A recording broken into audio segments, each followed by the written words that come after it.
Hello student, welcome back to the channel.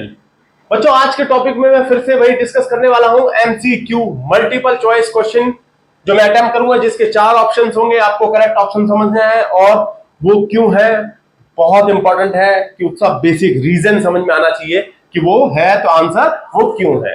तो बच्चों, मैं बात कर रहा हूं चैप्टर रेक्टिफिकेशन ऑफ एरर्स। तो स्टार्ट करने से पहले मैं बता दूं, मैं करा रहा हूं class 11th accounts chapter number 17 rectification of errors.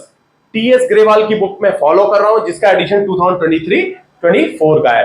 बच्चों, यहां पर एक क्वेश्चन है, ओमिशन है, एरर ऑफ ओमिशन के ऊपर बेस्ड है।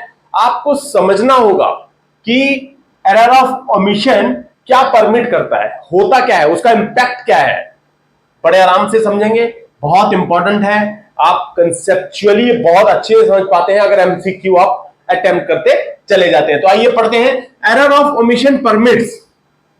एरर ऑफ ओमिशन, सबसे पहले मैं आपको बता दूं, एरर ऑफ ओमिशन आपका एक टाइप ऑफ एरर है। एक एरर ओमिशन में क्या होता है, आप किसी टेंशन को लिखना भूल जाते हैं। बिल्कुल, एरर ऑफ ओमिशन कंप्लीटली आप इग्नोर कर चुके हैं, भूल चुके हैं। उससे क्या इंपैक्ट होता है, क्या परमिट करता है, क्या उससे correct totalling of the balance sheet होती है, क्या उससे correct totalling of the trial balance होती है, क्या ट्रायल बैलेंस मैच हो जाता है, या नन ऑफ दीज।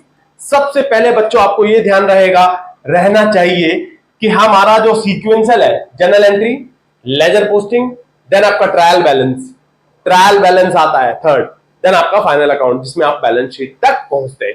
तो बच्चों, यहां पर मैं आपको बता दूं, अगर कोई ट्रांजेक्शन, कोई जनरल एंट्री कि आप पोस्टिंग भूल चुके हैं, मैंने माल बेचा कैश में, तो क्या करते हैं, cash account debit to sales, यही करते हैं। तो cash account debit, sales account debit. तो जब आप ट्रायल बैलेंस लिखेंगे, क्योंकि आप लेजर पोस्टिंग के बाद ट्रायल बैलेंस पे चले जाते हैं, ठीक है बच्चों। तो यहां पर क्या होगा, आपने लेट्स से एक एग्जांपल, कैश अकाउंट डेबिट जो मैंने अभी बताया, टू सेल्स 10,000 का मान लो,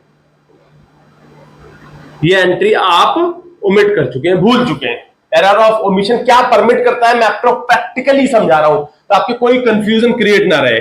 ये देखिए बच्चों, आप यहां पर अकाउंट्स, जो लिस्ट ऑफ अकाउंट्स होते हैं, यहां पर कैश, यहां पर सेल्स, सेल्स में 10,000 रुपए आप कम लिखेंगे, कैश में 10,000 रुपए कम लिखेंगे, क्योंकि आपने ये एंट्री यहां तक पहुंचाई ही नहीं। भाई अल्टीमेटली आपने कैश में ट्रायल बैलेंस में 10,000 कम हो गया ना, और सेल्स में भी 10,000 कम हो गया, तो आपका ट्रायल बैलेंस तो मैच होना ही होना है। Trial balance will be match. क्या परमिट करता है, error of omission permits trial balance to match. बच्चों ये ध्यान दें, आपको बैलेंस शीट में नहीं पहुंचना है, करेक्ट टोटलिंग। देखो, correct totalling of the trial balance तो है नहीं, ये टोटल आपका करेक्ट नहीं है। 10,000 रुपए अपने डेबिट में कम है, 10,000 आपके क्रेडिट में कम है, टोटल जरूर मैच हो गया, लेकिन करेक्ट नहीं है, ऑब्वियसली करेक्ट नहीं है। तो ये आंसर आपका गलत है। Correct totalling of the balance sheet तो बिल्कुल ही नहीं है, बैलेंस शीट में टोटल करेक्ट हो ही नहीं सकता जब आपका ट्रायल बैलेंस गलत है। None of these is correct, not correct, remember these are not correct. तो trial balance is absolutely match, trial balance आपका मैच जरूर हो गया है, तो ये आपका करेक्ट आंसर है। तो बच्चों, मैं उम्मीद ये करता हूं कि आपको ये समझ आया होगा कि error of omission permits trial balance to match. तो please like, share and subscribe. Thank you, thanks for watching.